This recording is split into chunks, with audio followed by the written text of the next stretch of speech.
नमस्कार।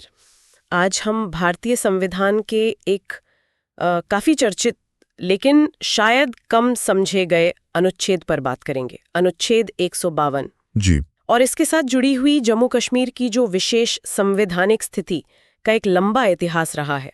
उस पर भी। हाँ, ये मुद्दे अक्सर खबरों में तो रहते हैं, लेकिन इनकी जो बारीकियां हैं वो समझना थोड़ा मुश्किल हो जाता है कभी-कभी।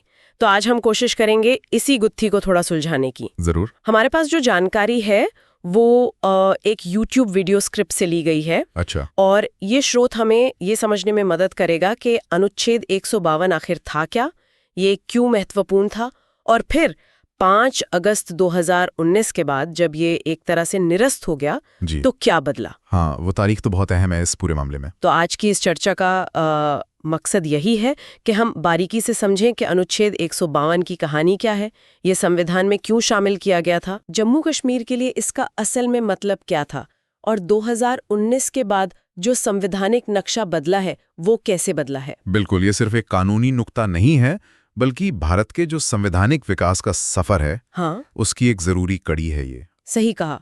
तो चलिए इस पड़ताल में जरा गहराई से उतरते हैं। बिल्कुल।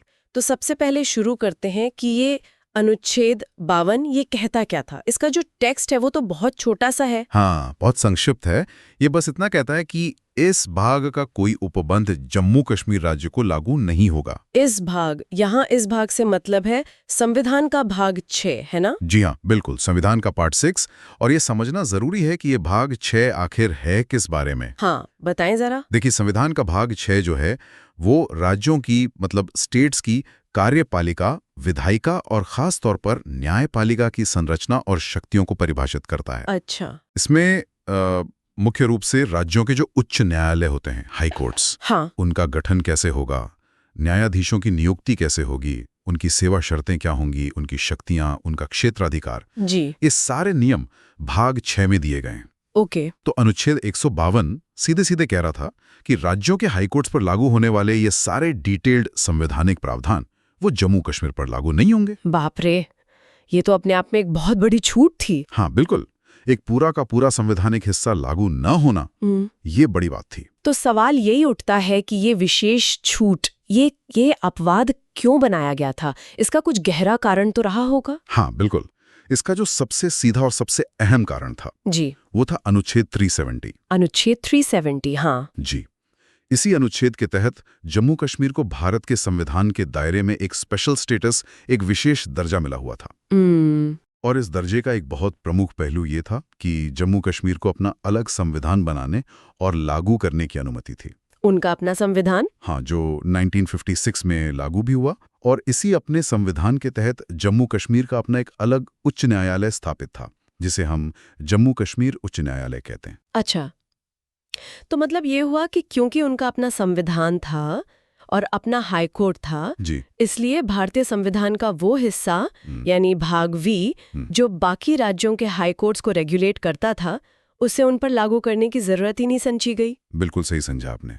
भारतीय संविधान के भाग वी के जो प्रावधान है, जैसे हाई कोर्ट के जजों की नियुक्ति कौन करेगा, हाँ, यानी राष्ट्रपति, कोलिजियम की सलाह पर उनकी योग्यता क्या होगी, उन्हें हटाया कैसे जा सकता है, हाई कोर्ट का एडमिनिस्ट्रेटिव कंट्रोल कैसे होगा, ये सब चीजें जम्मू कश्मीर हाई कोर्ट पर सीधे लागू नहीं होती थी। उनकी जो व्यवस्था थी वो उनके अपने संविधान और राज्य के जो अपने कानून थे उनके अनुसार चलती थी। अनुच्छेद 152 बस इसी व्यवस्था को एक संवैधानिक मान्यता दे रहा था। ये कंफर्म कर रहा था कि हाँ, भाग 6 वहां लागू नहीं होगा। तो इसका मतलब ये है कि उस वक्त जो संवैधानिक व्यवस्था थी उसमें एक तरह की भिन्नता को स्वीकार किया गया था, जानबूझकर। हाँ, कह सकते हैं। क्या जब संविधान बन रहा था तब इस पर कोई चर्चा या बहस हुई थी? हाँ, हुई थी। जैसा कि स्रोत बताता है, संविधान सभा में इस पर विचार हुआ था और डॉक्टर बाबा साहेब अम्बेडकर ने खुद जम्मू कश्मीर की जो विशेष परिस्थितियां थीं उनका जिक्र किया था। अच्छा, उन्होंने क्या कहा था? उनका तर्क था कि उस समय की जो असाधारण परिस्थितियां थीं उनको देखते हुए अनुच्छेद 370 के तहत जम्मू कश्मीर को कुछ मामलों में एक अलग रास्ते पर चलने देना जरूरी था। तो ये दिखाता है कि जो संविधान निर्माता थे वो उस वक्त की जो राजनीतिक और जमीनी हकीकत थी उससे वाकिफ थे और उन्होंने एक ऐसा लचीला ढांचा बनाने की कोशिश की जो ऐसी विशिष्टताओं को भी जगह दे सके। हाँ, बिल्कुल। तो अनुच्छेद 152 को शामिल करना सिर्फ एक टेक्निकल चीज नहीं थी, ये उस दौर की सोच और एक तरह के समझौते का प्रतीक था। ये बात वाकई दिलचस्प है कि कैसे संविधान निर्माताओं ने कोशिश की कि एकता भी बनी रहे और जो विविधता है उसका भी सम्मान हो। जी। उन्होंने एक फेडरल स्ट्रक्चर में, एक संघीय ढांचे में इस तरह के अपवाद के लिए भी जगह बनाई। लेकिन ये व्यवस्था, जैसा हम जानते हैं, हमेशा के लिए नहीं रही। सही कहा, वो हमेशा के लिए नहीं थी। और फिर आता है इतिहास का वो महत्वपूर्ण मोड़, 5 अगस्त 2019। हाँ, 5 अगस्त 2019। इस दिन भारत सरकार ने एक राष्ट्रपति आदेश के जरिए अनुच्छेद 370 के जो ज्यादातर प्रावधान थे उन्हें समाप्त कर दिया, और इसके साथ ही जम्मू और कश्मीर पुनर्गठन अधिनियम 2019 भी लाया गया। इस बड़े कदम का सीधा असर अनुच्छेद 152 पर भी पड़ा। कैसे पड़ा? क्या अनुच्छेद 152 को भी अलग से हटाया गया, निरस्त किया गया? नहीं, देखिए, उसको अलग से निरस्त करने की जरूरत ही नहीं पड़ी। आप ऐसे समझिए कि अनुच्छेद 152 की जो पूरी नींव थी, हाँ, वो अनुच्छेद 370 से मिली विशेष स्थिति पर ही टिकी थी। जब वो विशेष दर्जा ही खत्म कर दिया गया अनुच्छेद 370 के तहत, तो उसका जो नतीजा था, यानी अनुच्छेद 152, वो अपने आप ही अप्रासंगिक हो गया, मतलब इररेलेवेंट, या कहें कि निष्प्रभावी हो गया। अच्छा, मतलब वो दरवाजा ही बंद हो गया जिससे ये छूट मिल रही थी। बिल्कुल, वो आधार ही हट गया।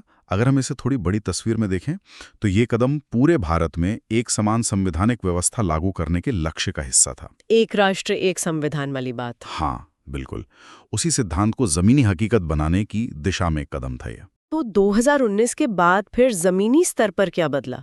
मतलब जम्मू कश्मीर तो अब राज्य भी नहीं रहा है ना? हाँ, ये एक और बहुत बड़ा बदलाव था उसी समय का। जम्मू और कश्मीर पुनर्गठन अधिनियम 2019 के तहत जो पहले का जम्मू कश्मीर राज्य था, उसे 2 केंद्र शासित प्रदेशों यानी यूनियन टेरिटरीज में बांट दिया गया। हाँ, जम्मू कश्मीर और लद्दाख। जी, एक जम्मू और कश्मीर जिसकी अपनी विधानसभा होगी, और दूसरा लद्दाख बिना विधानसभा के। तो इस पुनर्गठन के बाद संवैधानिक स्थिति तो पूरी तरह बदल गई। और इसका जम्मू कश्मीर हाईकोर्ट पर क्या असर पड़ा? अनुच्छेद 152 के हटने से वहां क्या बदला? अब देखिए, जम्मू कश्मीर उच्च न्यायालय, जो अब जम्मू कश्मीर और लद्दाख दोनों केंद्र शासित प्रदेशों के लिए साझा हाईकोर्ट है, हाँ, वो अब पूरी तरह से भारतीय संविधान के भाग 6 के दायरे में आ गया है। अच्छा। अब उस पर वही सारे नियम और प्रक्रियाएं लागू होती हैं जो देश के बाकी 24 उच्च न्यायालयों पर लागू होती हैं, कोई फर्क नहीं रहा। क्या इसका कोई ठोस उदाहरण दे सकते हैं, जैसे जिससे ये बदलाव और साफ समझ में आए? हाँ, बिल्कुल। स्रोत में एक अच्छा उदाहरण दिया गया है नियुक्ति प्रक्रिया का, जजों की अपॉइंटमेंट का। बताइए। 2019 से पहले क्या होता था, जैसा हमने बात की, अनुच्छेद 152 की वजह से भाग वी लागू नहीं होता था। तो जजों की नियुक्ति की जो प्रक्रिया थी वो जम्मू कश्मीर के अपने संविधान के तहत चलती थी, जिसमें राज्य सरकार की भी एक अहम भूमिका होती थी। ये प्रक्रिया बाकी राज्यों से थोड़ी अलग थी। ठीक है। अब 2019 के बाद स्थिति पूरी तरह बदल गई है। अब जम्मू कश्मीर और लद्दाख हाईकोर्ट में जजों की नियुक्ति ठीक उसी प्रक्रिया से होती है जैसे भारत के किसी भी और राज्य के हाईकोर्ट में होती है। यानी भारत के राष्ट्रपति द्वारा सुप्रीम कोर्ट के कलीजियम की सिफारिश पर। इसमें अब राज्य या अब कहें तो केंद्र शासित प्रदेश के किसी विशेष प्रावधान की कोई भूमिका नहीं है। अच्छा। और इसी तरह हाईकोर्ट का कामकाज कैसे चलेगा, उसका क्षेत्राधिकार क्या होगा, जजों की सेवा शर्तें क्या होंगी, सब कुछ अब भारतीय संविधान के भाग 6 के अनुसार ही तय होता है। तो ये बदलाव सिर्फ कागजी नहीं, बल्कि ये तो व्यवहारिक तौर पर भी न्यायपालिका के कामकाज को सीधे तौर पर प्रभावित कर रहा है। बिल्कुल। ये तो सच में एक बहुत बड़े संवैधानिक एकीकरण जैसा लगता है। हाँ, इसका सबसे बड़ा प्रभाव यही माना जाता है, न्यायिक एकरूपता यानी जुडिशियल यूनिफॉर्मिटी। अब देश के सभी हाई कोर्ट एक ही संवैधानिक छतरी के नीचे आ गए हैं, एक जैसे नियमों से चल रहे हैं। इससे जाहिर है एडमिनिस्ट्रेटिव लेवल पर कोऑर्डिनेशन में और न्यायिक प्रक्रियाओं में भी एक तरह की सुगमता आई होगी। हाँ, सोचा जा सकता है। अब जम्मू कश्मीर हाई कोर्ट संवैधानिक रूप से भारत की जो मुख्य न्यायिक धारा है उसका एक अभिन्न अंग बन गया है। तो क्या हम ये कह सकते हैं कि अनुच्छेद 152 का हटना ये पूरी तरह से एक सकारात्मक कदम रहा है? इसके सिर्फ फायदे ही हुए हैं? देखिए, इसके प्रभाव का जो विश्लेषण है वो थोड़ा सा जटिल है। एक तरफ, जैसा हमने अभी कहा, ये एक देश एक संविधान के सिद्धांत को मजबूत करता है, राष्ट्रीय एकता और न्यायिक एकरूपता को बढ़ावा देता है। हाँ, ये तर्क दिया जाता है कि इससे जम्मू कश्मीर के नागरिकों को भी वही संवैधानिक अधिकार और प्रक्रियाएं मिल गई हैं जो देश के बाकी नागरिकों को उपलब्ध हैं। ठीक है। लेकिन दूसरी तरफ ये एक अहम सवाल भी खड़ा करता है। और ये सवाल सिर्फ जम्मू कश्मीर के लिए नहीं, बल्कि किसी भी ऐसे देश के लिए प्रासंगिक है जहां बहुत विविधता हो, जैसे भारत। क्या सवाल है वो? सवाल यह है कि राष्ट्रीय एकरूपता यानी नेशनल यूनिफॉर्मिटी और जो क्षेत्रीय विशिष्टताएं होती हैं या ऐतिहासिक पहचानें होती हैं, उनके बीच सही संतुलन कैसे बनाया जाए। अनुच्छेद 370 और उसके तहत अनुच्छेद 152 जैसी जो व्यवस्थाएं थीं, वो भले ही विवादास्पद रही हों, लेकिन वो कहीं ना कहीं उस क्षेत्र की जो विशिष्ट ऐतिहासिक और राजनीतिक परिस्थितियां थीं, उनको एक तरह की मान्यता देने का तरीका भी थी। हाँ, ये बात भी सही है। तो इनके हटने के बाद बहस इस पर भी होती है कि क्या राष्ट्रीय एकीकरण का मतलब हर तरह की क्षेत्रीय भिन्नता को खत्म कर देना है, या फिर एक ऐसा मॉडल खोजना है जहां एकता भी हो और विविधता का भी सम्मान हो। और ये बहस सिर्फ जम्मू कश्मीर तक सीमित नहीं है। बिल्कुल नहीं। ये भारत के पूरे संघीय ढांचे के भविष्य के लिए भी अहम है। ये तो वाकई बहुत गहरा मुद्दा है सोचने के लिए। तो अगर हम पूरी बात को अब समेटें, हाँ, तो अनुच्छेद 152 की कहानी आखिर है क्या? मतलब सार क्या है? देखिए, संक्षेप में कहें तो अनुच्छेद 152 भारतीय संविधान का एक विशेष प्रावधान था, हाँ जो जम्मू कश्मीर राज्य को संविधान के भाग 6, जी, जो कि हाईकोर्ट से संबंधित है, उसके दायरे से बाहर रखता था। ठीक। और ये छूट क्यों थी? क्योंकि अनुच्छेद 370 के तहत उसे एक विशेष दर्जा मिला हुआ था। ये उसी का एक तार्किक नतीजा था। और फिर 5 अगस्त 2019 को जब अनुच्छेद 370 के प्रावधानों को बदला गया, तो उसके साथ ही अनुच्छेद 152 भी अपने आप ही समाप्त हो गया। उसकी जरूरत ही नहीं रही। तो इसका मतलब ये हुआ कि एक जमाने में जो संवैधानिक व्यवस्था जम्मू कश्मीर की एक अलग विशेष स्थिति को दर्शाती थी, वो अब बदल चुकी है। जी हाँ। अब जम्मू कश्मीर की न्यायपालिका, खास तौर पर वहां का उच्च न्यायालय, पूरी तरह से भारत के बाकी राज्यों की तरह ही संवैधानिक ढांचे में इंटीग्रेट हो गया है, एकीकृत हो गया है। बिल्कुल। अब जम्मू कश्मीर और लद्दाख उच्च न्यायालय भारत के जो 25 उच्च न्यायालय हैं, उन्हीं में से एक है, और वो उन्हीं समान संवैधानिक नियमों और प्रक्रियाओं के तहत काम करता है। अनुच्छेद 152 अब बस इतिहास का हिस्सा है, संविधान की किताबों में एक फुटनोट की तरह रह गया है। तो मुख्य बात यही निकल कर आती है कि अनुच्छेद 152, जो कभी जम्मू कश्मीर की अलग संवैधानिक पहचान का एक प्रतीक था, अब मौजूद नहीं है, और इसका हटना भारत में न्यायिक और संवैधानिक व्यवस्था को पूरे देश में एक समान बनाने की दिशा में एक बड़ा कदम माना जाता है। हाँ, बिल्कुल। और जाते जाते शायद श्रोताओं के लिए एक विचार बिंदु छोड़ना ठीक रहेगा। हाँ, जरूर। ये जो संवैधानिक बदलाव हुआ है, यानी अनुच्छेद 152 का समाप्त होना और जम्मू कश्मीर का ये पूर्ण संवैधानिक एकीकरण, ये सिर्फ एक कानूनी प्रक्रिया नहीं है। हमें ये सोचना चाहिए कि ये भविष्य में भारत में जो केंद्र राज्य संबंध है, जो क्षेत्रीय स्वायत्ता की मांगें उठती हैं, और जो राष्ट्रीय एकता की परिभाषा है, इन सब पर होने वाली बहसों को कैसे प्रभावित करेगा। सही बात है। क्या ये मॉडल किसी और क्षेत्र के लिए भी मिसाल बनेगा, या ये एक बिल्कुल अनोखा अद्वितीय मामला बना रहेगा?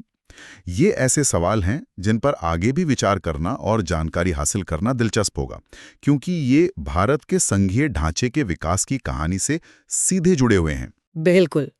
इसी विचार के साथ आज की ये गहन पड़ताल हम यहीं समाप्त करते हैं।